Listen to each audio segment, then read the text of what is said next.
अस्सलाम वालेकुम। आज का जो टॉपिक है उसका नाम है इलेक्ट्रोकार्डियोग्राम। बहुत आसान टॉपिक, बहुत इजी टॉपिक, 2 या 5 मिनट के अंदर आपके माइंड के अंदर आने वाला है इलेक्ट्रोकार्डियोग्राम। अच्छा, इलेक्ट्रोकार्डियोग्राम को दूसरा हम नाम देते हैं एब्रीविएशन की फॉर्म के अंदर, इसको हम कहते हैं ईसीजी। ईसीजी बेसिकली ईसीजी क्या होता क्या है? ईसीजी के अंदर हम रिकॉर्ड करते हैं, record the electrical activity, electrical activity of heart. दिल के अंदर जितनी भी इलेक्ट्रिकल एक्टिविटी होती है उसको रिकॉर्ड करना, दैट इज कॉल्ड ईसीजी, या दूसरा उसको नाम देते हैं, पूरा नाम इलेक्ट्रोकार्डियोग्राम का नाम दिया जाता है। अब ये इलेक्ट्रिकल एक्टिविटी से आपके माइंड में फौरन आ जाना चाहिए कि दिल के अंदर इलेक्ट्रिकल एक्टिविटी क्या होती है। सबसे पहले तो आपको एक पॉइंट याद रखना है कि जो हमारा हार्ट है, जो हमारा दिल है, दिल, इस दिल के अंदर पूरे के पूरे दिल के ऊपर चल रही होती है नर्व इंपल्स। मैं यहाँ पे एक लाइन लिख रहा हूं जो आपके माइंड में फौरन आ जाना चाहिए, फिर मैं टॉपिक के ऊपर आऊंगा। पहले आपने इसको सुनना है और बहुत इंपॉर्टेंट पॉइंट होगा यहां पे, आपने याद रखना है जो कार्डिक इंपल्स है, कार्डिक इंपल्स जिसको आप नर्व इंपल्स कहते हैं, कार्डिक इंपल्स पास करती है, पास थ्रू द हार्ट। पूरे दिल के ऊपर जो नर्व इंपल्स चलती है हम उसको नाम देते हैं, it is called cardiac impulse. उसी कार्डिक इंपल्स से एक टर्म निकाल दिया, उसका नाम क्या है? इलेक्ट्रिकल एक्टिविटी है। अब जब कार्डिक इंपल्स चलती है तो कार्डिक इंपल्स जब दिल के ऊपर चलेगी तो क्या होगा? इलेक्ट्रिकल एक्टिविटी होगी। और वो कितनी इलेक्ट्रिकल एक्टिविटी होगी? वो टोटल 4 इलेक्ट्रिकल एक्टिविटी आपको नजर आएगी कार्डिक इंपल्स के चलने से दिल के ऊपर। 4 इलेक्ट्रिकल एक्टिविटी आपको नजर आएगी। चलो देखते हैं वो 4 इलेक्ट्रिकल एक्टिविटी क्या होती है। अब वो सबसे पहले इलेक्ट्रिकल एक्टिविटी, जैसे कि वो जो नर्व इंपल्स है, जो कार्डिक इंपल्स है, सबसे पहले एट्रियम फाइबर के पास पहुंचेगी। एट्रियम फाइबर्स आपको पता है, एक होता है लेफ्ट एट्रियम, एक होता है राइट एट्रियम, दोनों, ठीक है, राइट और लेफ्ट दोनों के ऊपर, ठीक है, नर्व इंपल्स पहुंची है। जब पहुंचेगी तो सबसे पहले एट्रियम के अंदर एक प्रोसेस होगा, आयंस अंदर की तरफ मूव होंगे, सोडियम आयंस, तो जिसको आप नाम देंगे डीपोलराइजेशन का प्रोसेस हुआ। अगर आपने नर्व इंपल्स का टॉपिक नहीं पढ़ा तो माजरत के साथ जाके देखिएगा, मैंने कोऑर्डिनेशन कंट्रोल के अंदर टॉपिक बना के रखा हुआ है नर्व इंपल्स का, आप उसको लाजमी तौर पे देखिएगा, ठीक है। तो एट्रियम फाइबर के पास जब कार्डिक इंपल्स पहुंची है तो क्या होगी? डीपोलराइजेशन होगी। डीपोलराइजेशन से एट्रियम फाइबर के साथ क्या होता है? बेसिकली रिजल्ट में कॉन्टैक्ट हो जाएंगे, एट्रियम फाइबर क्या हो जाएंगे? कॉन्ट्रैक्ट हो जाएंगे, ठीक हो गया। तो ये एट्रियम जो फाइबर्स हैं ये कॉन्ट्रैक्ट हो जाएंगे डीपोलराइजेशन की वजह से। अब वही जो नर्व इंपल्स एट्रियम के पास आई है ये अब आगे चले जाएगी वेंट्रिकल के पास। जब ये वेंट्रिकल के पास जाएगी उस दौरान ये जो कॉन्ट्रैक्ट एट्रियम फाइबर्स हैं, कॉन्ट्रैक्ट एट्रियम फाइबर्स, ये दोबारा रिलैक्स हो जाएंगे, ठीक हो गया, ये दोबारा रिलैक्स हो जाएंगे। और ये रिलैक्स कैसे होंगे? डेफिनेटली जब डीपोलराइजेशन हुई है अब क्या होगी? रीपोलराइजेशन। तो रीपोलराइजेशन की वजह से ये अगेन अपने आप को नॉर्मल हालत में ले आएंगे, और जब ये नॉर्मल हालत में क्या होंगे? ये रिलैक्स हो जाएंगे, इसकी रिलैक्सेशन हो जाएगी। और वो किन की होगी? एट्रियम फाइबर्स की। देखो मैंने 4 एक्टिविटी करवानी है। पहली एक्टिविटी मैंने आपको बता दी, ये वाली जब नर्व इंपल्स पहुंची, और जब नर्व इंपल्स आगे जाएगी तो वो क्या हो जाएंगे? दोबारा रिलैक्स होंगे, तो ये दूसरी एक्टिविटी होगी। तो एट्रियम फाइबर्स आगे कहां पे गई? तो आगे जाएगी वेंट्रिकल फाइबर के पास, ठीक है, वेंट्रिकल फाइबर्स के पास पहुंच जाएगी। तो जब वेंट्रिकल के फाइबर्स के पास पहुंचेगी तो आपको लाजमी पता है जब नर्व इंपल्स आ जाती है तो उसकी वजह से एक ही प्रोसेस होता है, उसको कहते हैं डीपोलराइजेशन। डीपोलराइजेशन। अब डीपोलराइजेशन होगी किसकी? वेंट्रिकल्स की। ये अकड़ जाएंगे, सुकड़ जा, सॉरी, ये सुकड़ कॉन्ट्रैक्ट हो जाएंगे, ठीक हो जाएगा। जब ये सुकड़ेंगे तो हम कह देंगे कॉन्ट्रैक्ट हो चुके हैं, और कॉन्ट्रैक्ट होने से आपको पता है ब्लड आगे की तरफ पंप होगा, तो ये वेंट्रिकल फाइबर्स यहां पे कॉन्ट्रैक्ट हो गया। तो जब यहां से आगे जाएगी तो फिर क्या होगा? आपको डेफिनेटली पता होना चाहिए जो कॉन्ट्रैक्ट हुए फाइबर्स उन्होंने रिलैक्स भी तो होना ना। तो जब वो नर्व इंपल्स आगे की तरफ मूव करेगी तो वेंट्रिकुलर जो फाइबर्स हैं डीपोलराइजेशन से दोबारा नॉर्मल पोजीशन में आएगी, इनकी क्या होगी, रीपोलराइजेशन होगी, और रीपोलराइजेशन की वजह से ये अगेन इसके अंदर रिलैक्सेशन का प्रोसेस होगा और ये क्या हो जाएंगे, रिलैक्स हो जाएंगे। तो वो जो कॉन्ट्रैक्ट हुए फाइबर से वेंट्रिकल के, अब मेरे बच्चों अब क्या हो जाएगा, वो रिलैक्स हो जाएंगे। तो कितनी एक्टिविटी होगी, 3 एक्टिविटी होगी, ये आपने याद रखना है, 304 एक्टिविटी होगी, ठीक है। ये पहली एक्टिविटी, ये दूसरी एक्टिविटी, तीसरी एक्टिविटी, ये चौथी एक्टिविटी। अब आपको याद होना चाहिए मैंने कार्डिक साइकिल पढ़ाया था। कॉन्ट्रैक्ट को हम एक नाम देते हैं और शायद आपको याद होना चाहिए, उसको नाम देते हैं कॉन्ट्रैक्ट होने को सिस्टोल कहते हैं, इसको हम सिस्टोल कहते हैं। तो मैं यहां पे कहूंगा, यहां पे एट्रियम सिस्टोल हो गए, एट्रियम सुकड़ चुके हैं, ठीक हो गया। यहां पे मैं क्या कहूंगा, ये जो रिलैक्सेशन इसको कहते हैं डायस्टोल। मैं कहूंगा यहां पर आपको पता लग चुका है जो एट्रियम फाइबर्स ये रिलैक्स हो चुके हैं, ये डायसिस्टोल हो चुके हैं।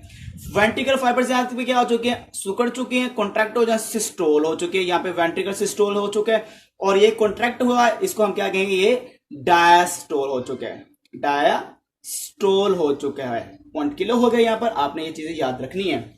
अब यहां पर जब ये सिस्टोल होगा, एटीएम फाइबर कॉन्ट्रैक्ट होंगे, तो कॉन्ट्रैक्ट होने से मैं यहां पे जरा रेस कर रहा हूं, हाथ से ही कर लेता हूं, ये लो। जब ये कॉन्ट्रैक्ट होंगे तो याद रखना इसकी वजह से एक वेव बनेगी और आपने उस वेव को याद रखना होगा, उसका नाम है पी वेव। सिंपल, ये इंग्लिश का एक लेटर है पी, आपने याद रखना, पी वेव बनेगी एटीएम फाइबर्स के कॉन्टैक्ट होने से, ठीक हो गया। जो पी वेव होती है वो कुछ आपको इस तरह से नजर आती है, ऐसे होगी। इसी तरह जब ये रिलैक्स होगा उसी दौरान जो वेंट्रिकल है ये कॉन्ट्रैक्ट हो रहा होगा। जब ये रिलैक्स हो रहा होगा, ये क्या हो रहा, कॉन्ट्रैक्ट हो रहा होगा। तो इन दोनों को मिला के मैं वेव को बनाता हूं, एक कॉम्प्लेक्स वेव बनाता हूं, क्योंकि ये दोनों इकट्ठा काम हो रहा होता है। ये रिलैक्सेशन हो रहा होता है, उसकी कॉन्ट्रैक्शन हो रही होती है, इस वजह से एक कॉम्प्लेक्स बनता है जिसको कहते हैं, अगला पी के बाद क्या आता है, क्यू, क्यू के बाद आता है आर, उसके बाद आता है एस, इसको हम कहते हैं P Q R S, complex wave बनती है, ठीक हो गया। ये कुछ इस तरह की बनती है, ये आपने जरा सा याद रखना है, ठीक हो गया। ये इस तरह की बनती है। इसके बाद डायस्टोल होगा और डायस्टोल में जो वेव बनती है हम उसको नाम देते हैं, that is called T wave. तो हम इसको टी वेव का नाम देते हैं, तो ये टी वेव बनेगी। तो टी वेव भी अगेन कुछ इस तरह की होगी जो एंड में जाके बनेगी। अब जो ये है कॉन्ट्रैक्शन वाला, ये वाला रिलैक्सेशन और कॉन्ट्रैक्शन वाला, ये जो बनने में इसको जो टाइम लगता है, इसको जो टोटल टाइम लगता है इसकी एट्रियम फाइबर्स की कॉन्ट्रैक्शन के दौरान, ये लगता है 0.1 सेकेंड, 0.1। इसी तरह इन दोनों का रिलैक्सेशन कॉन्ट्रैक्शन में जो टाइम लगता है टोटल, वो लगता है 0.3 सेकेंड लगते हैं, ठीक हो गया। दोनों को मैंने इकट्ठा मिला दिया। और जो वेंट्रिक्यूलर जो आपके पास ये डायसिस्टोल वाला है, कॉन्ट्रैक्शन जो होती है, इसको जो टाइम लगता है वो 0.4 सेकेंड लगते हैं, ठीक हो गया। ये आपने याद रखना है, मैं वेव का नाम ले रहा हूँ। पी वेव जो बनने में टाइम लगता है वो 0.1 है, क्यू आर एस बनने में जो लगता है वो 0.3 सेकेंड है, और टी वेव को बनने का जो टाइम लगता है वो 0.4 सेकेंड है। और टोटल को मिलाओ ना, तो टोटल को मिलाने से जो टाइम बनता है वो बनता है 0.8, ठीक है। एक जो इलेक्ट्रिकल एक्टिविटी है, जो 4 आपको मैंने बताया हार्ट के अंदर, जिससे चारों के मिलने से एक हार्ट बीट बनती है, वो टोटल टाइम लगता है 0.8 सेकंड लगता है, ठीक हो गया। अब हम जरा इस वेव को बना के देखते हैं ये कैसे आपको नजर आती है। जैसे फॉर एग्जांपल ये एक लाइन है और जिसमें आप कह सकते हैं मिली वोल्ट टेम्परेचर ना, 0 मिली वोल्ट टेम्परेचर यहाँ पर ना, 0 मिली वोल्ट टेम्परेचर है, सॉरी। अब इनको जरा बना के देखते हैं, इन वेव्स को इकट्ठा करके मर्ज करके देखते हैं कैसे आपको नजर आती है। जैसे फॉर एग्जांपल ये आपको कुछ इस तरह की नजर आएगी। ये है पी वेव। ये कब हो रहा होगा, जब एट्रियल फाइबर्स क्या हो रहे हैं, कॉन्ट्रैक्ट हो रहे हैं। इसी के बाद ये आपको कुछ इस तरह की नजर आएगी। ये कब हो रहा होगा,